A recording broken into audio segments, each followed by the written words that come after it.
ये आप देख रहे हैं, ये है ये पनडुब्बी, किलर शार्क भी इसे कहते हैं। भारतीय नौसेना में आईएनएस वागीर को शामिल कर लिया गया है और नौसेना अध्यक्ष ने वागीर को नेवी को सौंप दिया है। आपको बताऊं कि आईएनएस वागीर आधुनिक पनडुब्बी है।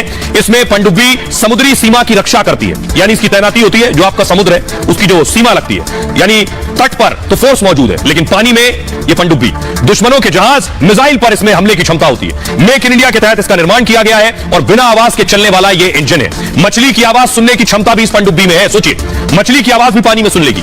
वर्ल्ड की बेहतरीन टेक्नोलॉजी से ये लैस है और 4 ताकतवर डीजल इंजन इसमें लगे हुए हैं। 350 मीटर की गहराई तक ये जा सकती है और 50 दिन तक पानी में रहने की क्षमता भी इसमें है। ऑक्सीजन बनाने की क्षमता भी इस पनडुब्बी में। सतह पर 20 किलोमीटर प्रति घंटे की रफ्तार पर चलती है। पानी के अंदर 37 किलोमीटर प्रति घंटे की रफ्तार है इसकी। लंबाई 221 फीट है और ऊंचाई इसकी 40 फीट है। आईएनएस वागीर का वजन 1615 टन का है और वागीर का नाम सैंड शार्क भी इसे कहते हैं। अरब सागर की तलहटी में पाई जाती है दरअसल एक सैंड शार्क, और यह मछली आसानी से दिखाई नहीं देती है। यही खूबी इसमें भी है, दुश्मनों पर घातक हमला करती है ये, और इसी के चलते पनडुब्बी का नाम वागीर पड़ा है।